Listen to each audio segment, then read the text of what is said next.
आजचे प्रकटीकरण ह्या मालिकेमध्ये आपल्या सर्वांचे पुन्हा एक वार हार्दिक स्वागत आहे. बंधू आणि भगिनींनो, आज आपण विशेष करून प्रकटीकरणाचा 19वा अध्याय पाहणार आहोत आणि आजचा जो संदेश आहे तो संदेश क्रमांक 35 आहे आणि आजच्या संदेशाचं शीर्षक आहे कोकऱ्याचे लग्न. कोकऱ्याचे लग्न. बंधू आणि भगिनींनो, देवाचे आपण खरोखर उपकार मानले पाहिजेत, कारण की त्याने आपल्याला प्रकटीकरण ह्या पुस्तकाचा अभ्यास करण्यासाठी मदत केलेली आहे आणि आपण सातत्याने पुढे चालत आहोत आणि हे सर्व देवाच्या कृपेमुळे आहे आणि सर्व गौरव, मान, महिमा, सर्व श्रेय मी देवाला देऊ इच्छितो. तर आज पुन्हा एक वर आपण देवाला विनंती करूया, त्याच्यावरती अवलंबून राहूया आणि आपण त्याला विनंती करूया की त्याने आपला पवित्र आत्मा जो आहे तो आपल्यावरती पाठवावा, जेणेकरून आपण त्याचं वचन जे आहे ते शिकू, आत्मसात करून त्यानुसार चालू. आपण प्रार्थनेत असू. स्वर्गातील जिवंत परमेश्वर देवा, उपकार मानतो पुन्हा एक वार आज या समयी तू आम्हाला तुझं वचन ऐकण्याकरिता एकत्रित केलेलं आहेस. परमेश्वरा, तुझं वचन शक्तिशाली आहे, तुझ्या वचनामध्ये ताकद आहे, प्राण आहेत. परमेश्वरा, तुझं वचन जे आहे ते सदा सर्व काळासाठी आहे आणि म्हणून मागत आहोत परमेश्वरा की त्या वचनाचा आम्ही विचार करत असताना, त्या वचनांवरती आम्ही मनन करत असताना ज्या सर्व गोष्टी आमच्यासाठी गरजेच्या आहेत, जाणून घेणं गरजेचं आहे, त्या सर्व गोष्टी तो आम्हाला पुरव, त्या सर्व गोष्टी आम्हाला समजू देत. प्रेमळ पित्या, मागत आहोत की तुझा पवित्र आत्मा जो आहे त्यानं आमच्यामध्ये पुन्हा एक वार कार्य करावं आणि परमेश्वरा, जे वचन आम्ही शिकत आहोत ते वचन आमच्या आयुष्याचा एक भाग व्हावा, एक हिस्सा व्हावा, जेणेकरून परमेश्वरा ज्या ज्या वेळेस आम्हाला ते वचन गरजेचं वाटेल किंवा गरजेचं होईल त्यावेळेस परमेश्वरा ते वचन आम्ही आठवू आणि त्यानुसार निर्णय घेऊ. परमेश्वरा, आमच्या स्मरणशक्तीला देखील स्पर्श कर. ज्या गोष्टी आतापर्यंत आम्ही शिकलेल्या आहोत त्या सर्व गोष्टी आठवण्यासाठी आणि त्यानुसार चालण्यासाठी सहाय्य मदत कर. प्रेमळ पित्या, हे जे अध्ययन आहे ते आम्ही तुझ्या हातामध्ये देत आहोत, आम्हाला तू चालव. नम्र विनंती येशूच्या नावात मागतो, म्हणून तो ऐक. आमेन. बंधू आणि भगिनींनो, जसं आपण पाहिलेलं आहे प्रकटीकरण 18 मध्ये की बाबेलचा जसा शेवट होतो त्याच्यावरून आपल्याला असंही कळतं की जोपर्यंत जो न्यायनिवाडा 22 ऑक्टोबर 1844 इसवी सन मध्ये सुरू झालेला आहे, जोपर्यंत तो न्यायनिवाडा होत नाही, जोपर्यंत त्या काळामध्ये शिक्कामोर्तब लोकांना होत नाही, एक तर देवाच्या बाजूने शिक्कामोर्तब किंवा सैतानाच्या बाजूने शिक्कामोर्तब, जोपर्यंत ते होत नाही तोपर्यंत कृपेचा काळ संपत नाही आणि मग त्याच्यानंतर 7 पिढा ज्या आहेत त्या 7 पिढा सुरू होतात. तर बंधू आणि भगिनींनो, आपण त्या 7 पिढांच्या काळामध्ये हे देखील पाहिलं की बाबेलचा जो शेवट आहे तो शेवट जो आहे त्याची सुरुवात 7 पिढा ज्या आहेत त्याद्वारे होत आहे, असं आपण थोडक्यात पाहिलेलं आहे. तर प्रकटीकरणाचा 19व्या अध्यायामध्ये आपण विशेष करून कोणत्या घटनेविषयी पाहत आहोत? बंधू आणि भगिनींनो, जर आपण ख्रिस्ती लोकांचा विचार केला तर प्रत्येक ख्रिस्ती बांधवाला, प्रत्येक ख्रिस्ती भगिनीला असं वाटतं की येशू ख्रिस्ताचं येणं लवकर व्हावं आणि म्हणून तो व्यक्ती सातत्याने आणि फार आतुरतेने येशू ख्रिस्ताच्या दुसऱ्या येण्याकडे वाट पाहत आहे आणि त्याच्या अनुसार वाटचाल देखील करत आहे. प्रियजन हो, प्रकटीकरणाचा 19वा अध्याय आणि पहिलं वचन. ह्यानंतर स्वर्गातील मोठ्या जनसमुदायाची जशी काय एक मोठी वाणी मी ऐकली, ती म्हणाली, हालेलुया, तारण, गौरव, सन्मान व सामर्थ्य ही प्रभू जो आमचा देव ह्याची आहेत.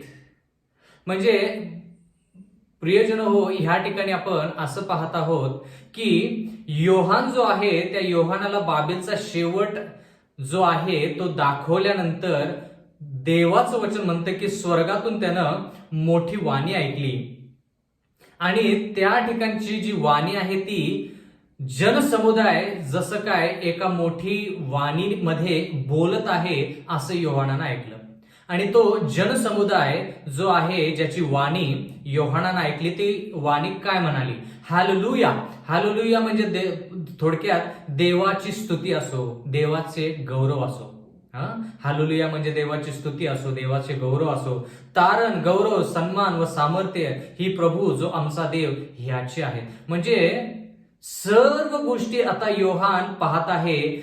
7 पिढा योहानानं पाहिल्या. 7 पिढामध्ये नंतर बाबेलचा शेवट कसा झाला याच्याविषयी पाहिलं. मग त्याच्यानंतर त्याला शेवटी एक वाणी स्वर्गातून ऐकायला मिळाली आणि ती वाणी काय होती? एक प्रतिसाद होता.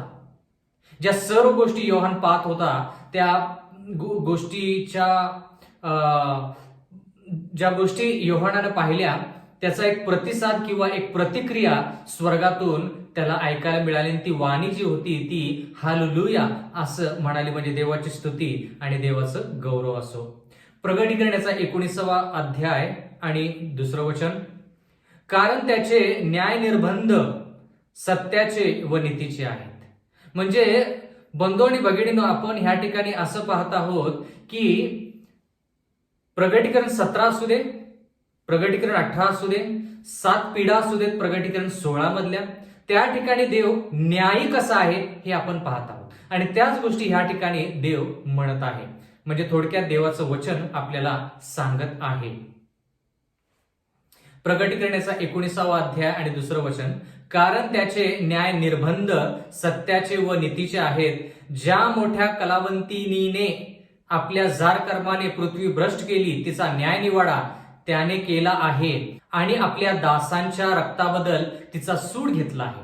म्हणजे देवाच्या लोकांवरती ज्यावेळेस अरिष्ट येतं आणि विशेष करून बाबेलकडून येतं, म्हणजे रोम कडून येतं, त्यावेळेस देवाचं वचन विशेष करून ह्या ठिकाणी म्हणत आहे की देवाने त्या बाबेलचा, त्या रोमचा न्याय केला आहे. कारण की तिने दासांचं रक्त सांडलेलं आहे किंवा रक्त पिलेलं आहे आणि देवाने तिचा न्याय केलेला आहे आणि सूड उगवलेला आहे. म्हणजे थोडक्यात देवाने लोकांना देखील न्याय दिलेला आहे आणि विशेष करून त्याच्या दासांना जे त्याच्या नावाकरिता मृत्युमुखी पडलेले आहेत.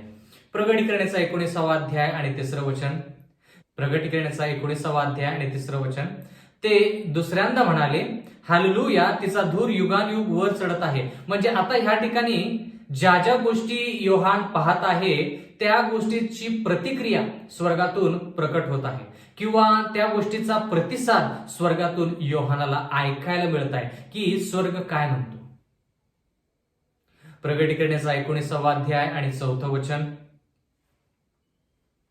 तेव्हा ते 24 वडील व ते 4 प्राणी उपडे पडून राजसनावर बसलेल्या देवाला नमन करताना म्हणाले, आमेन, हालेलुया.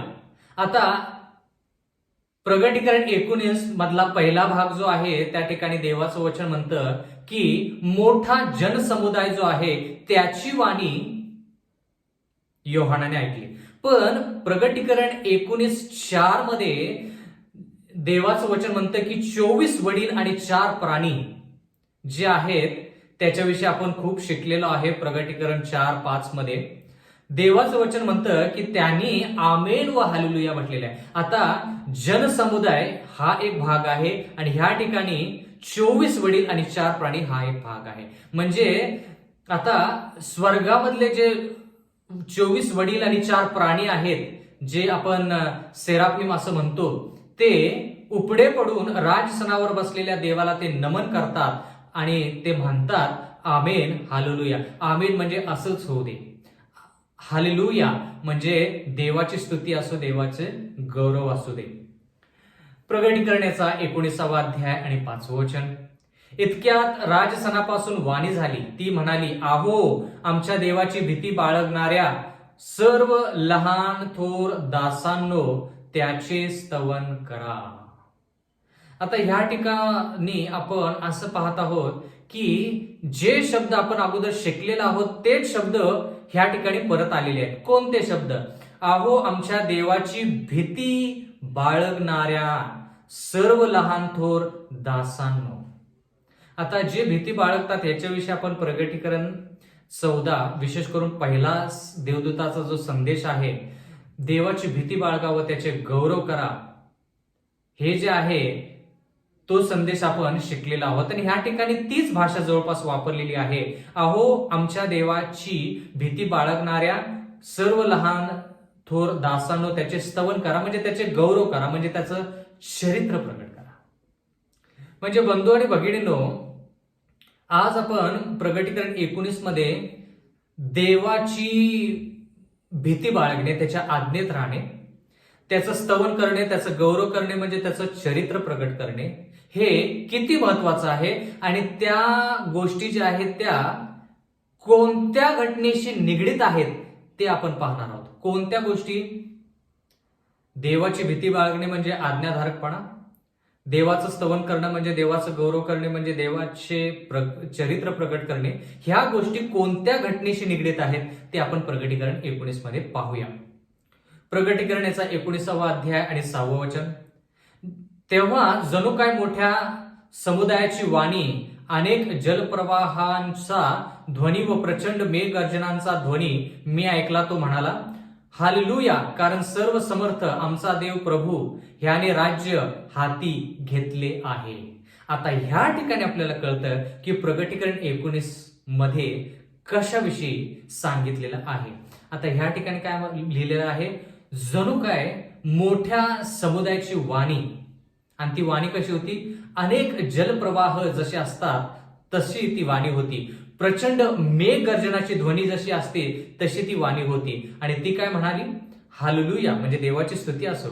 का? कारण सर्व समर्थ आमचा प्रभू देव ह्याने राज्य हाती घेतले आहे. आता राज्य हाती घेतलेले आहे म्हणजे थोडक्यात काय? येशू ख्रिस्ताचं दुसरं येणं.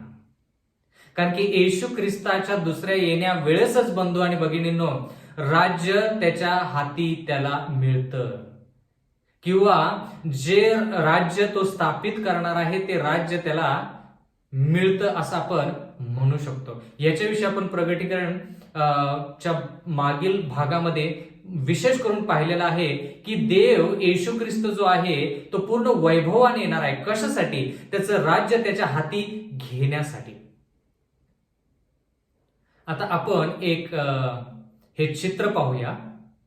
त्या चित्रामध्ये तुम्हाला पाहायला मिळेल की आपण कोणत्या घटनेविषयी बोलत आहोत. बंधू आणि भगिनींनो, ह्या ठिकाणी आपण ह्या चित्रामध्ये असं पाहत आहोत की शेवटची जी घटना आहे ह्या चित्रामध्ये, त्या ठिकाणी तुम्हाला येशू ख्रिस्ताचं दुसरे येणं हे ह्या घटना क्रमामध्ये दिसत आहे.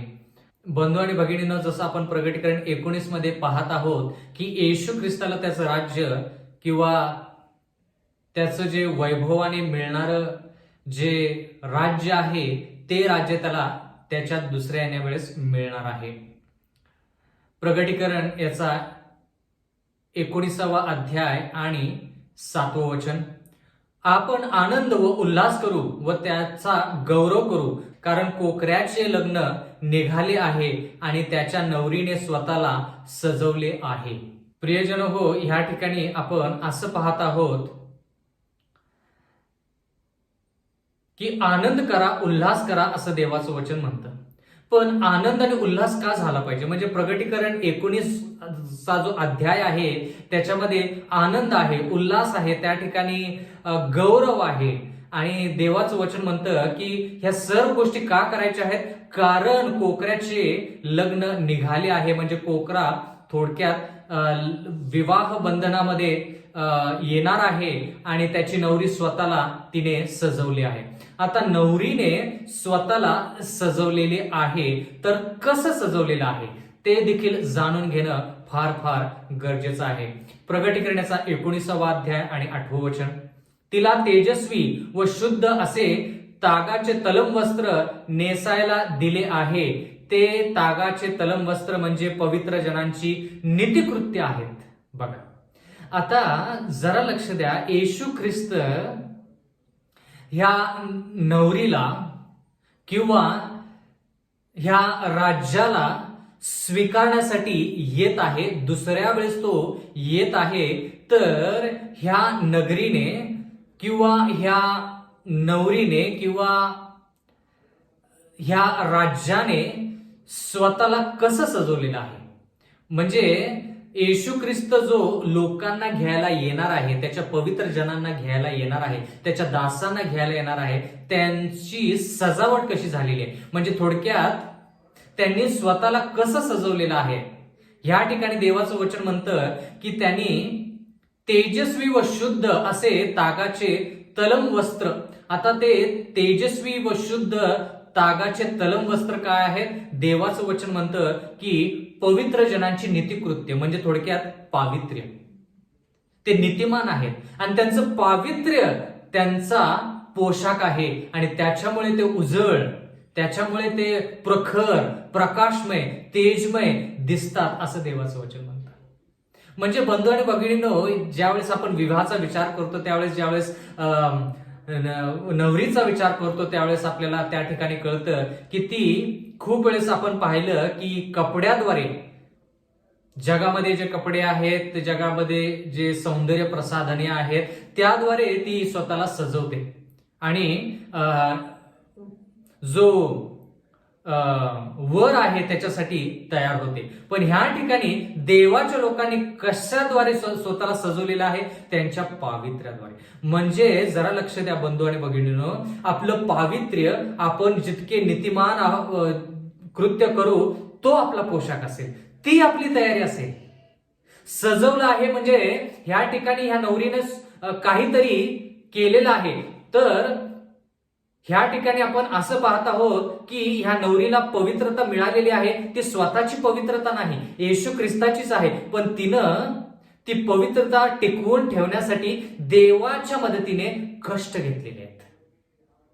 म्हणून देवाचं वचन म्हणतं की तिने स्वतःला सजवले आहे. जरी पवित्रता येशू ख्रिस्ताच्या कडूनच येते, पवित्रता मनुष्याकडे कोणत्याही नाही, तरी देखील देवाचं वचन म्हणतं की तिने स्वतःला सजवलेले आहे. म्हणजे तिने ते पावित्र्य टिकवून ठेवलेले आहे.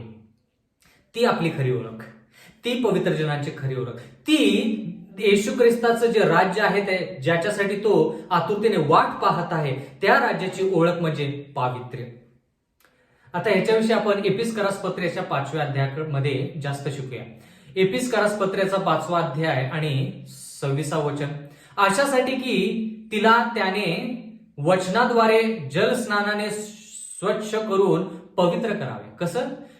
जल स्नानाने, वचनाच्या द्वारे जल स्नानाने स्वच्छ करून पवित्र करावं. म्हणजे देवाच्या वचनाद्वारे देवाच्या लोकांची पवित्रता त्यांना मिळाली पाहिजे. एपिस्करास पत्र्याचा 5वा अध्याय विशेष करून बंधू आणि भगिनींनो, पती आणि पत्नी जसे आहेत तसं ख्रिस्त आणि मंडळी ह्याच्यामधलं नातं आहे. आता ह्या ठिकाणी ह्या स्त्रीने किंवा देवाच्या लोकांनी पवित्र का व्हायचं आहे? एपिस्करास पत्र्याचा 5वा अध्याय 27वा वचन. आणि गौरवयुक्त मंडळी, बघा, गौरवयुक्त मंडळी म्हणजे गौरवलेली मंडळी, जिच्यामध्ये देवाचं चरित्र प्रगट होत आहे. आणि गौरवयुक्त मंडळी अशी ती स्वतःला सादर करावी, म्हणजे तिला डाग, सुरकुती किंवा आशा सारखे काही नसून ती पवित्र व निर्दोष असावी. म्हणजे जरा लक्ष द्या, येशू ख्रिस्त दुसऱ्या येण्याच्या वेळेस तो कोणत्या लोकांना स्वतःची वधू म्हणून स्वीकारेल? ज्या लोकांनी पवित्र आयुष्य जगलेलं आहे, जे लोक निर्दोष आहेत आणि जे लोक नित्यकृत्य करतात, ते लोक येशू ख्रिस्ताच्या संगती त्याची वधू असे होणार आहेत. आणि आपण म्हणत आहोत की आपण येशू ख्रिस्ताची दुसऱ्या येण्याची वाट पाहत आहोत, येशू ख्रिस्त लवकर यावा, आपण त्याची वाट पाहत आहोत. पण येशू ख्रिस्त आपली वाट पाहत आहे, हे तुम्हाला कळालं का? महत्वाचं आहे. हे आपल्याला जाणून घेतलं पाहिजे आपण, की आपण जरी येशू ख्रिस्ताची वाट पाहत असलो तरी देखील येशू ख्रिस्त आपल्या आयुष्यामध्ये पवित्रता कधी येईल, आपण निर्दोष कधी होऊ, आपण नीतिकृत्य कधी सुरू करू, त्याची तो वाट पाहत आहे. तर खऱ्या अर्थाने येशू ख्रिस्त आपली वाट पाहत आहे. प्रगटीकरणाचा 19वा अध्याय आणि 9वं वचन. तेव्हा तो मला म्हणाला, ही लिही की कोकऱ्याच्या लग्नाच्या मेजवानीस बोलवलेले ते धन्य. तो मला असे म्हणाला, ही देवाची सत्य वचने आहेत. म्हणजे आता ह्या ठिकाणी कोकऱ्याच्या मेजवानीस देवाने लोकांना बोलवलेलं आहे आणि जे लोक बोलवले गेलेले आहेत ते धन्य, धन्य म्हणजे आशीर्वादित असे आहेत. आता याच्याविषयी आणखी थोडं आपण पाहूया की कोकऱ्याचं लग्न जे आहे ते कोणासंगती होत आहे. आता आपण नवरीविषयी शिकलो आणि ती नवरी म्हणजे देवाची मंडळी. आता प्रकटीकरण 21 मध्ये जाऊया आणि त्या ठिकाणी कोणाविषयी उल्लेख केलेला आहे ते पाहूया. प्रकटीकरणाचा 21वा अध्याय आणि 2रं वचन. तेव्हा मी पवित्र नगरी नवीन यरुशलेम देवापासून स्वर्गातून उतरताना पाहिले. ती नवऱ्यासाठी शृंगारलेल्या नवरीप्रमाणे सजवलेली होती.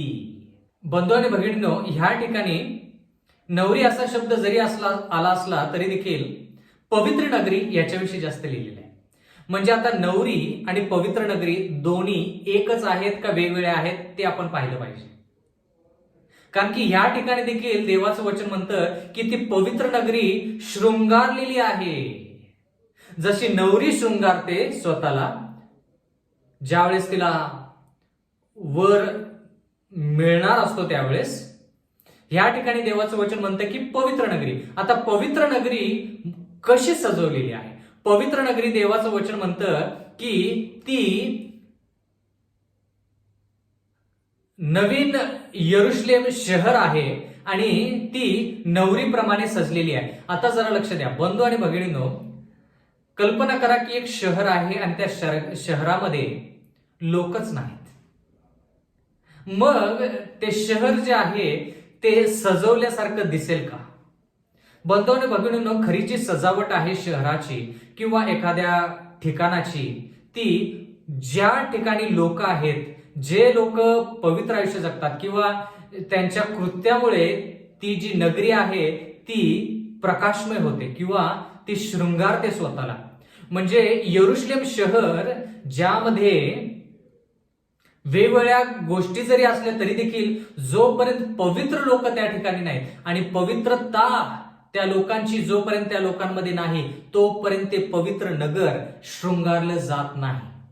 म्हणजे जरा लक्ष द्या, एका दृष्टिकोनातून येशू ख्रिस्ताची जी नवरी आहे किंवा वधू आहे ते देवाचे लोक आहेत आणि दुसऱ्या ठिकाणी जरी पवित्र नगरी असा शब्द वापरला असला नवीन यरुशलेम शहरासाठी, तरी देखील त्या नवीन यरुशलेम शहरामध्ये हेच लोक पाहिजेत जे लोक त्या नगरीला सजवतील. म्हणजे वेगवेगळ्या दृष्टिकोनातून जर पाहिलं तर एक दृष्टिकोनातून पवित्र नगरी म्हटलेलं आहे, दुसऱ्या दृष्टिकोनातून मंडळी असं म्हटलेलं आहे. प्रियजन हो, ज्यावेळेस आपण अशी भाषा ऐकतो की देवाने नववधू जे आहे तिला शृंगारलेला आहे आणि देवाच्या वचनामध्ये आपण असं पाहत आहोत की ती सजवलेली आहे, पवित्र नगरी जशी आहे त्याप्रमाणे आहे, तर देवाचं वचन आपण ज्यावेळेस असं ऐकतो त्यावेळेस आपल्याला महत्वाच्या अशा गोष्टी किंवा दाखले याच्याकडं आपलं लक्ष वेधलं जातं. तर ह्या ठिकाणी बंधू आणि भगिनींनो, आपण विशेष करून मत्तयाचा 22वा अध्याय आणि 1लं वचन वाचूया. 22वा अध्याय आणि 1लं वचन. येशूने पुन्हा त्यांच्याशी दाखले देऊन बोलू लागला.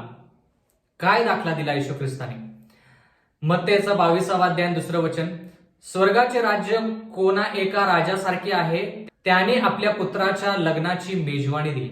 आता येशू ख्रिस्त ह्या ठिकाणी स्वर्गाचं राज्य कसं आहे त्याच्याविषयी सांगत आहे.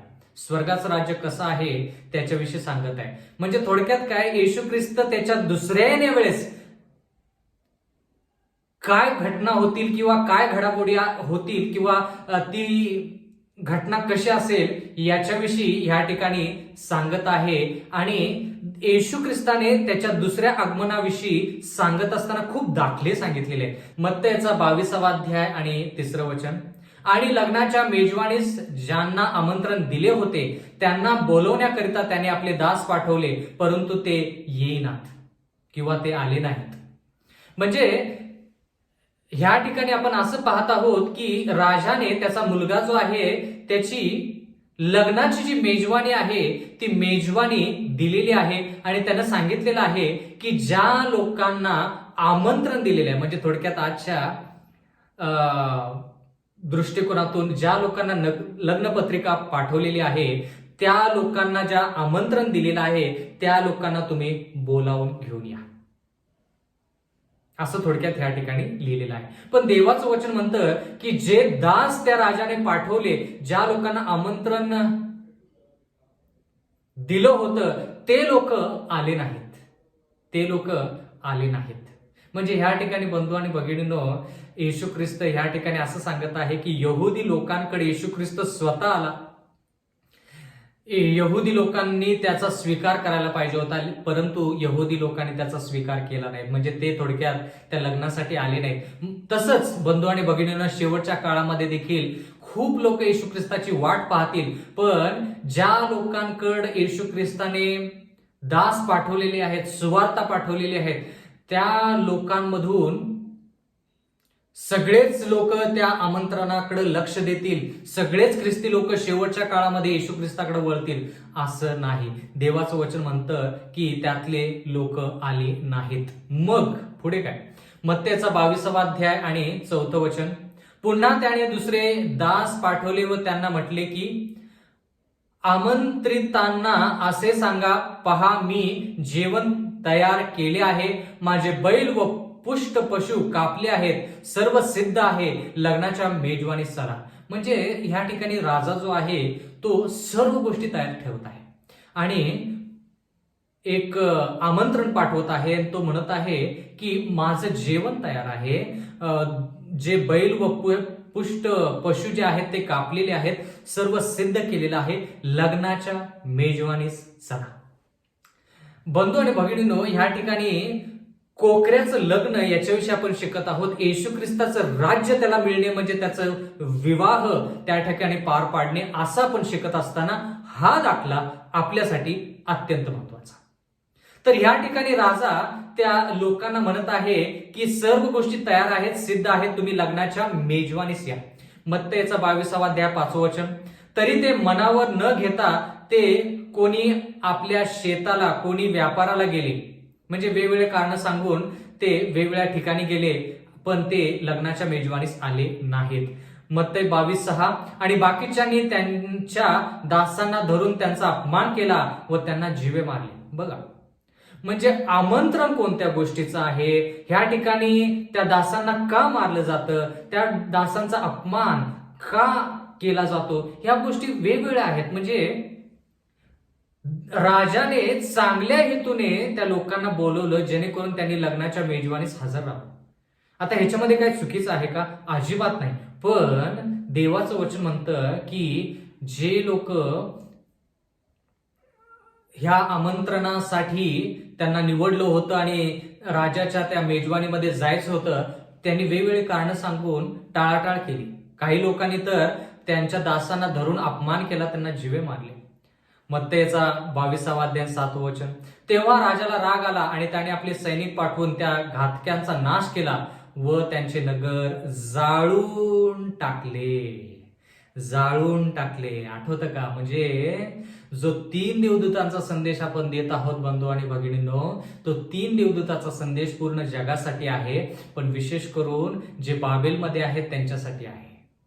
जर त्या लोकांनी त्याचा स्वीकार केला नाही तर बाबेल पूर्णपणे नष्ट होईल, तिला जाळून टाकलं जाईल, याच्याविषयी आपण पाहत आहोत. म्हणजे ह्या ठिकाणी फक्त बाबेलच नाही तर पूर्ण जगाला संधी दिलेली आहे. तेच आपण प्रगटीकरण 18 मध्ये पाहिलेलं आहे की शेवटची सुवार्ता, शेवटची संधी पूर्ण जगासाठी. कशासाठी?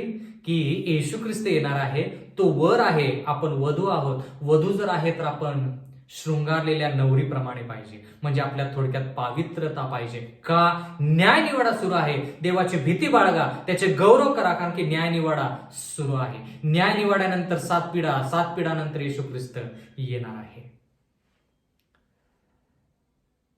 मत्तेचा 22वा अध्याय 8वं वचन. मग तो आपल्या दासांना म्हणाला, लग्नाची तयारी आहे खरी, परंतु आमंत्रित लायकीचे नव्हते. काय म्हणत आहे या ठिकाणी राजा? ज्यांना आपण आमंत्रण दिलं होतं ते लायकीचे नव्हते की त्यांनी यावं आणि ह्या लग्नाच्या मेजवानीमध्ये जेवावं. मग काय? मत्तेचा 22वा अध्याय आणि 9वं वचन. म्हणून तुम्ही चव्हाट्यांवर जाऊन जितके तुम्हाला आढळतील तितक्यांना लग्नाच्या मेजवानीस बोलवा. म्हणजे सुवार्ता जी आहे ती यहुद्यांकडून काढून घेण्यात आली आणि पूर्ण जगाला ती सुवार्ता देण्यात आली, जो कोणी त्याचवर विश्वास ठेवतो त्याचा नाश होऊ नये तर त्याला सार्वकालिक जीवन प्राप्त व्हावे, तो त्या लग्नाच्या मेजवानीमध्ये सामील व्हावा म्हणून आमंत्रण सर्वांना देण्यात आलं. मत्तेचा 22वा अध्याय आणि 10वं वचन. मग त्या दासांनी रस्त्यावर जाऊन बरे वाईट असे जितके त्यांना आढळले त्या सर्वांना एकत्र जमवले आणि लग्नाचा मांडव जेवणाऱ्यांनी भरून गेला. म्हणजे ज्या लोकांना त्यांनी आमंत्रण केलं होतं ते तर आले नाहीत, तर बाकीच्या लोकांना चव्हाट्यावरती जाऊन वेगवेगळ्या ठिकाणी जाऊन लोकांना एकत्रित केलं आणि लग्नाच्या मांडवामध्ये जेवणाऱ्यांनी भरून गेले असं देवाचं वचन म्हणतं. म्हणजे लग्नाच्या मेजवानीसाठी त्या ठिकाणी लोक जमले. मत्तेचा 22वा अध्याय 11वं वचन. मग राजा जेवणाऱ्यांना पाहण्यास आत आला. जरा लक्ष द्या, महत्वाच्या गोष्टी शिकत आहोत. दाखला जरी असला बंधू आणि भगिनींनो तर हा दाखला अत्यंत महत्वाचा आहे. मग राजा जेवणाऱ्यांना पाहण्यास आत आला तेव्हा लग्नाचा पोशाख न घातलेला असा एक माणूस त्याच्या दृष्टीस पडला. म्हणजे लग्नाचं आमंत्रण ज्यावेळेस दिलं होतं त्यावेळेस विशेष करून सांगण्यात आलं होते की कोणत्या प्रकारचा पोशाख पाहिजे आणि मगच तो पोशाख, जर तो पोशाख असेल तरच मग तुम्ही त्या विवाहामध्ये त्या लग्नाच्या मेजवानीमध्ये यायचं. तर त्या मेजवानीमध्ये देवाचं वचन म्हणतं की राजा लोकांकडे पाहत होता. म्हणजे थोडक्यात न्यायनिवाडा, थोडक्यात त्या ठिकाणी परख करत होता की कोण पोशाखामध्ये आहे आणि कोण पोशाखामध्ये नाही. आठवतं का बंधू आणि भगिनींनो, ज्यावेळेस वेगवेगळ्या मोठमोठ्या लोकांचं विवाह होतो त्यावेळेस काय काय वेळेस असं आपण पाहतो की आमंत्रित लोकांना विशिष्ट पोशाख घालायला सांगितला जातो आणि त्या पोशाखामध्ये ते लोक येतात आणि त्या सोहळ्यामध्ये ते सहभागी होतात. तर ह्या ठिकाणी एक मनुष्य ज्याच्याकडे लग्नाचा पोशाख नव्हता असा त्या राजाला आढळला. मत्ते 22:12. त्याला तो म्हणाला, मित्रा, तू लग्नाचा पोशाख न घालता येथे कसा शिरलास? त्याला काही उत्तर देता येईना. मत्ते 22:13. तेव्हा राजाने चाकरांना सांगितले, ह्याचे हातपाय बांधून ह्याला घेऊन जा व बाहेरील अंधकारात टाका, तेथे रडणे व दात खाणे चालेल. मत्ते 22:14. कारण बोलवलेले पुष्कळ आहेत पण निवडलेले थोडके आहेत. कळालं का? हा पोशाख जो आहे ह्या ठिकाणी दाखल्यामध्ये नमूद केलेला आहे तो पोशाख बंधू आणि भगिनींनो पवित्रता, नीतिमत्ता किंवा नीतिमान कृत्य असा आहे. जोपर्यंत आपल्यामध्ये तो पोशाख नाही तोपर्यंत येशू ख्रिस्ताच्या त्या लग्नामध्ये आपण सहभाग घेऊ शकणार नाही किंवा आपण त्याची वधू होऊ शकणार नाही.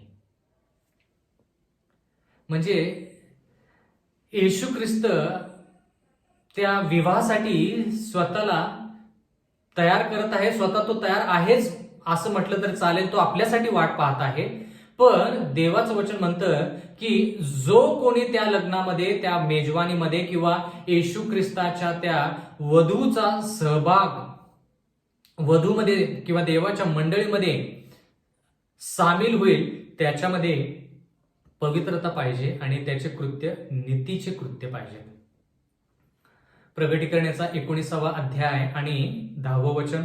तेव्हा मी त्याच्या पाया पडून नमन करणार होतो, परंतु तो मला म्हणाला, असे करू नये. मी तुझ्या सोबतीचा व जे येशूविषयीची साक्ष देतात त्या तुझ्या बंधूंच्या सोबतीचा दास आहे. नमन देवाला कर, कारण येशूविषयीची साक्ष हे संदेशाचे मर्म आहे. आता ज्यावेळेस आपण प्रगटीकरण 12 शिकलो आणि विशेष करून सेव्हन्थ डे ऍडव्हेंटिस्ट मंडळी खरी मंडळी का आहे हे प्रगटीकरण 12 मध्ये देवाने आपल्याला दाखवलं आणि त्यामध्ये आपण 4 मुद्दे पाहिले आणि त्या 4 मुद्द्यांपैकी किंवा 4-5 मुद्द्यांपैकी एक मुद्दा, एक वैशिष्ट्य खऱ्या मंडळीचं असं होतं की त्या मंडळीमध्ये शेवटच्या काळामध्ये संदेष्टा आहे. आणि त्यावेळेस आपण प्रगटीकरण 19:10 हे वाचलं.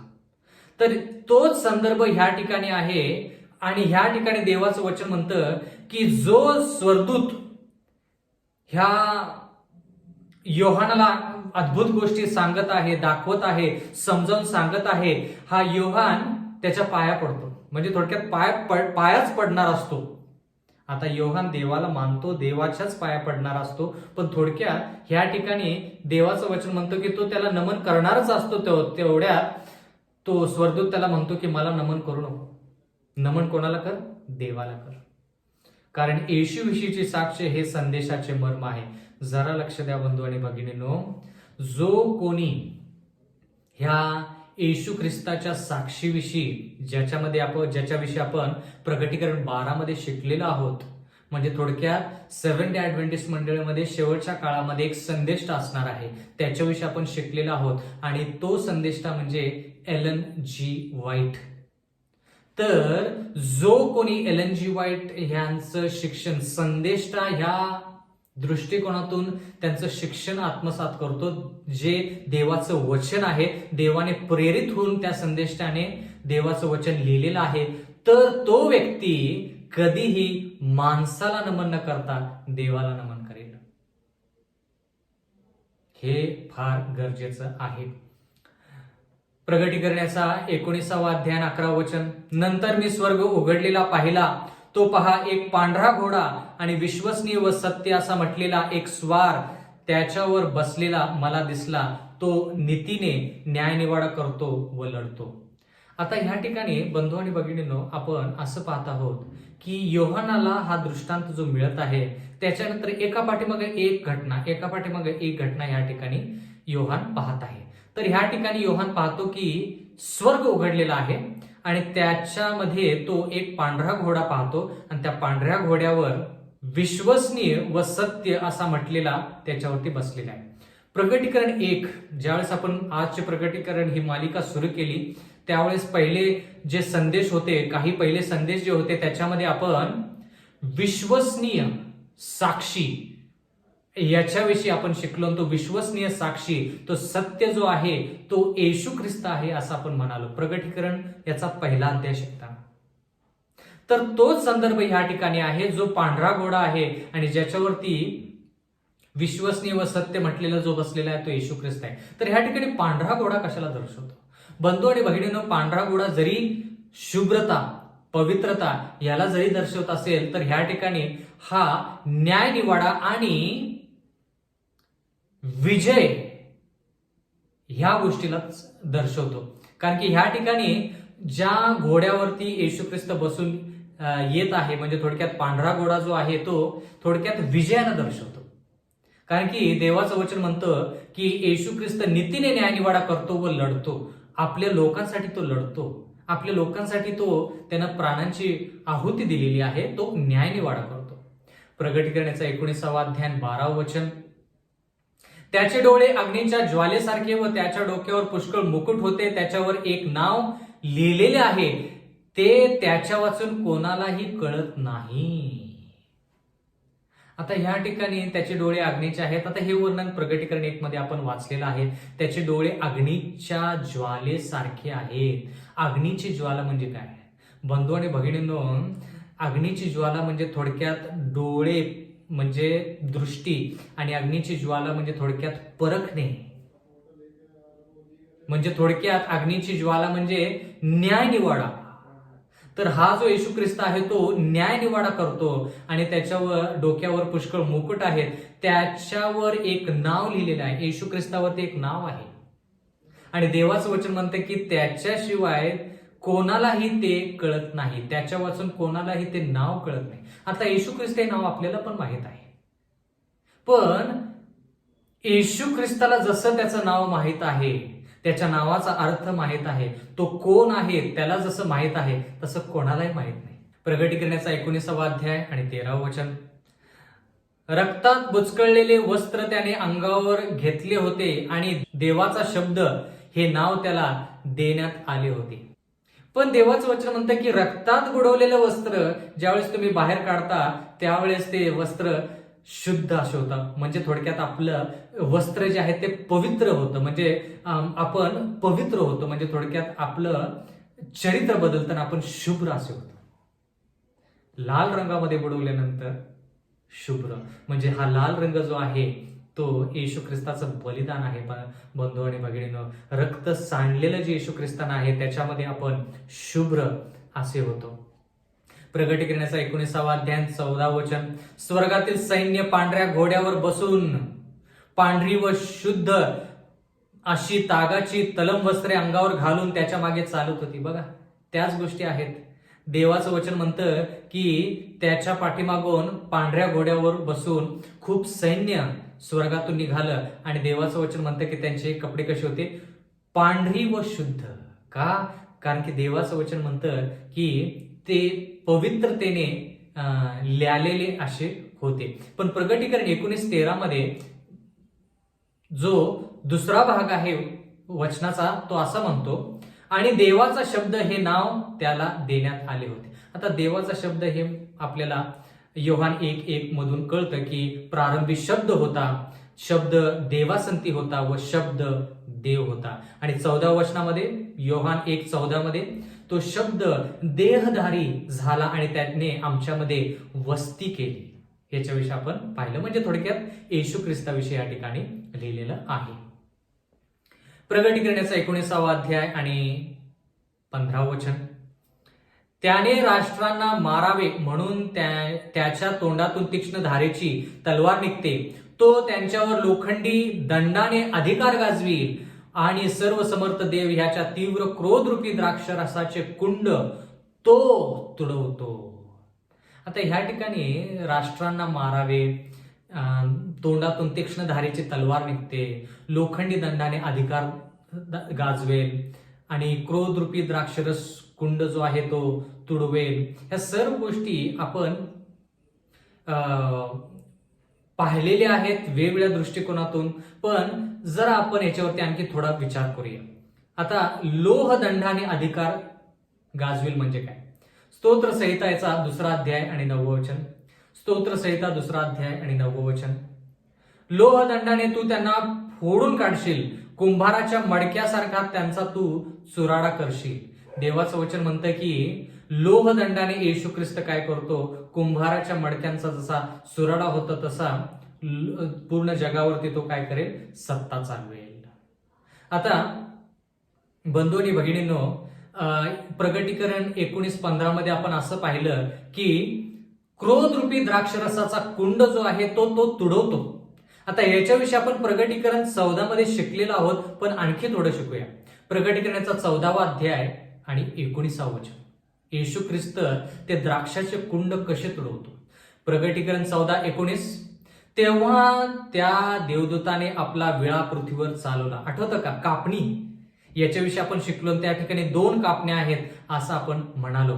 एक चांगलं पीक आणि दुसरं द्राक्ष कुंड ज्याच्यामध्ये ते द्राक्ष टाकलेले आहेत जे स्वर्गाच्या राज्यासाठी नाहीत. या ठिकाणी लिहिलेलं आहे प्रगटीकरण 14:19, तेव्हा त्या देवदूताने आपला विळा पृथ्वीवर चालवला आणि पृथ्वीच्या द्राक्षीचे घड तोडून देवाच्या क्रोधाच्या मोठ्या द्राक्षकुंडात टाकले.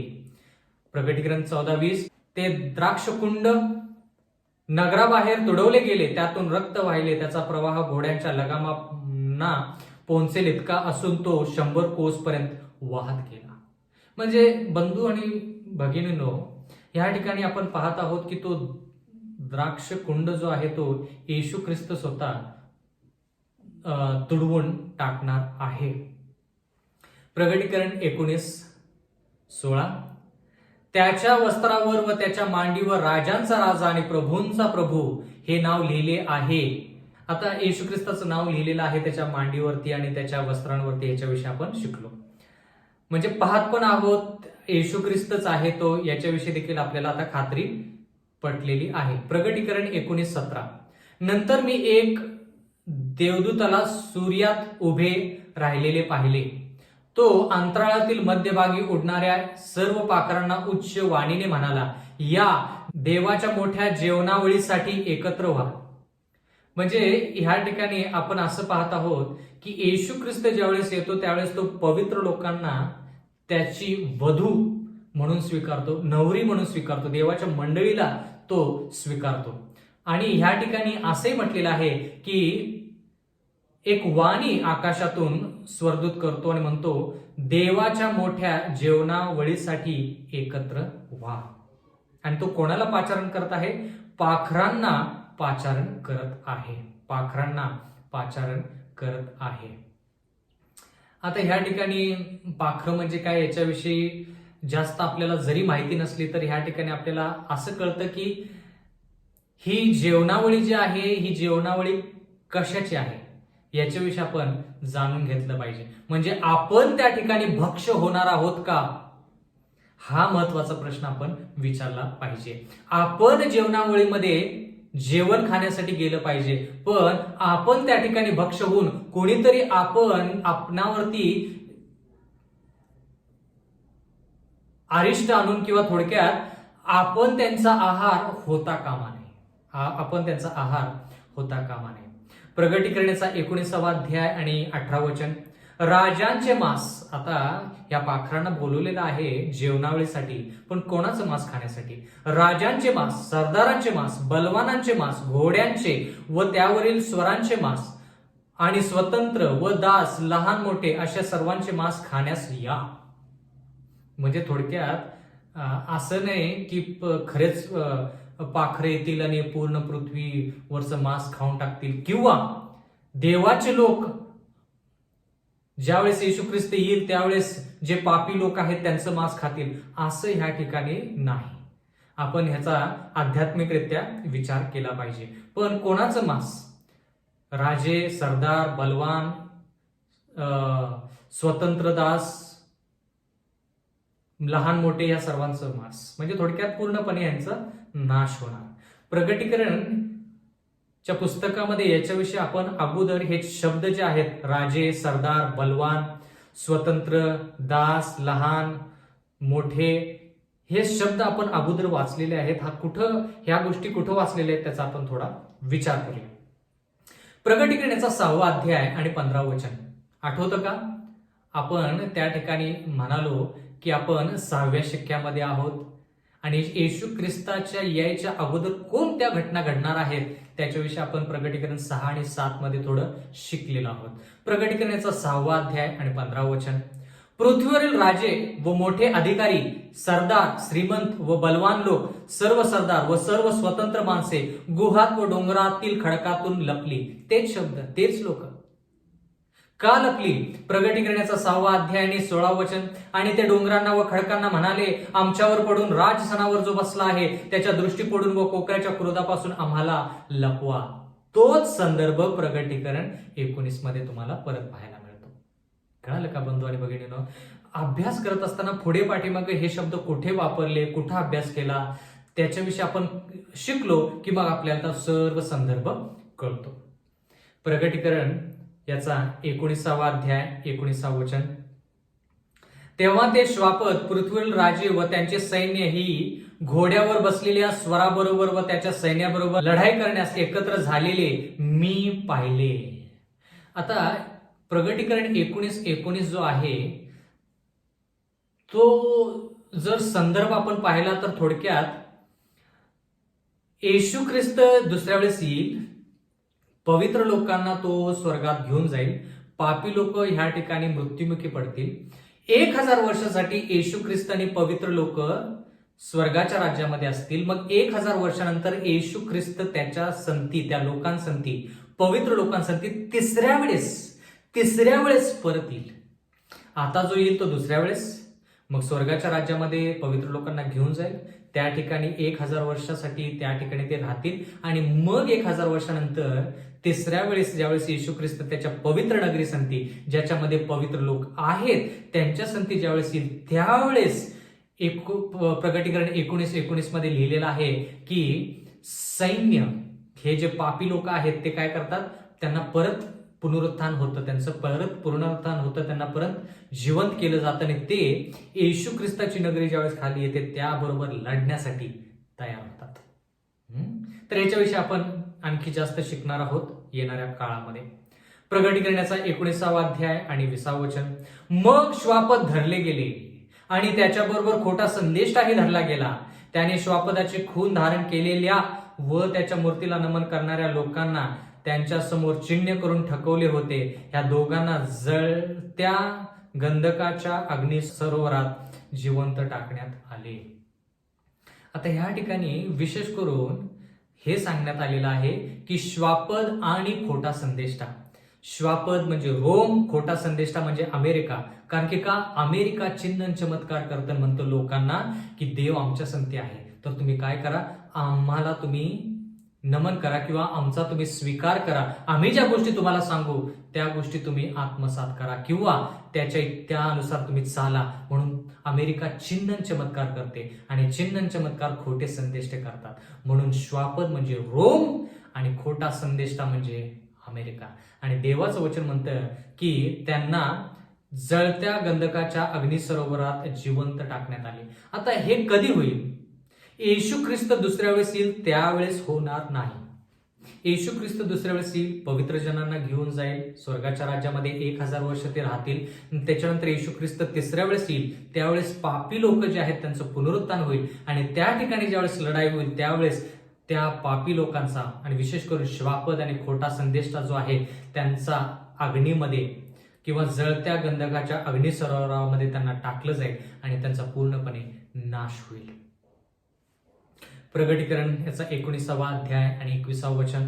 बाकीचे लोक घोड्यावर बसलेल्या स्वाराच्या तोंडातून निघालेल्या तलवारीने मारले गेले आणि त्यांच्या मांसाने सर्व पाखरे तृप्त झाली. म्हणजे थोडक्यात देवाचं वचन म्हणतं की या ठिकाणी त्यांचा सर्व समूळ नाश झाला.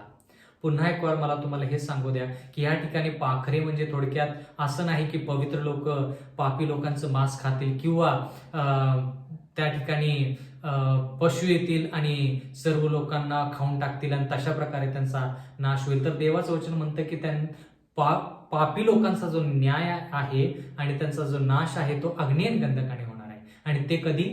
येशू ख्रिस्ताच्या तिसऱ्या आगमनाच्या वेळेस. येशू ख्रिस्त दुसऱ्या वेळेस ज्यावेळेस येईल त्यावेळेस पापी लोक येशू ख्रिस्ताच्या तेजाने त्यांचे मृत्यू जातील, त्यांचा मृत्यू होईल, त्यांचे प्राण जातील, पण ते पूर्णपणे नष्ट होणार नाहीत. म्हणून हा जो संदर्भ आहे हा फार महत्वाचा आहे. येशू ख्रिस्त येईल, त्याच्या तेजाने पापी लोक मृत्युमुखी पडतील, पूर्णपणे नष्ट होणार नाहीत, पण पवित्र लोक त्यांना स्वर्गाच्या राज्यात घेतलं जाणार आहे. म्हणजे पवित्र लोक म्हणजे कोण? जे आदामापासून आतापर्यंत जिवंत जे आहेत ते दोन्ही, जे जिवंत आहेत ते पवित्र आणि जे मेलेले आहेत त्यांना देखील उठवलं जाईल. जे पवित्र आहेत त्यांना देखील उठवले जाईल आणि ते दोन कळप जे आहेत ते एकत्र होऊन येशू ख्रिस्तासाठी स्वर्गाच्या राज्यात घेतले जातील. त्या ठिकाणी ते 1000 वर्षासाठी राहतील आणि मग त्याच्यानंतर तिसऱ्या वेळेस ज्यावेळेस येतील त्यावेळेस श्वापद, खोटा संदेष्टा आणि ज्या लोकांनी पाप केलेला आहे, पापावरती विजय मिळवलेला नाही त्या लोकांचा नाश होईल. बंधू आणि भगिनींनो, महत्वाची वचनं आहेत आणि माझी कळकळीची आग्रहाची विनंती आहे की येणाऱ्या काळामधले देखील संदेश तुम्ही त्याचा आस्वाद घ्या, त्याच्यावरती मनन करा आणि परमेश्वर आपणा सर्वांस आशीर्वाद देव. आपण प्रार्थना करूया. स्वर्गातील जिवंत परमेश्वर देवा, उपकार मानतो की तू आम्हाला दाखवून दिलेला आहेस की जरी आम्ही तुझ्या दुसऱ्या येण्याची वाट पाहत असलो तरी देखील तू आमची वाट पाहत आहेस, जेणेकरून आम्ही आमच्या आयुष्यामध्ये पवित्र आयुष्य जगावं, तुझ्या मदतीनुसार तुझं पावित्र्य आम्ही पांघरावं आणि प्रेमळ पित्या तुझ्या मदतीनुसार तुझ्या शक्तीने सामर्थ्याने तुझं आयुष्य जगावं, नीती कृत्य करावेत आणि येशू ख्रिस्ताचं आयुष्य जगून परमेश्वरात सदोदित तुझ्या विश्वासाने तुझ्या सानिध्यात राहावं असं होऊ दे. मागत आहोत परमेश्वरा, जितके लोक हे वचन ऐकतील, आत्मसात करतील, त्या सर्वांवरती विपुल असा आशीर्वाद पाठव. सर्वांची तू तयारी कर आणि येशू ख्रिस्त ज्यावेळेस येईल त्यावेळेस त्या पवित्र नगरीमध्ये जाण्यासाठी आम्ही सज्ज असावं असं होऊ दे. कारण की नम्र विनंती येशूच्या नावात मागतो म्हणून तो ऐक. आमेन.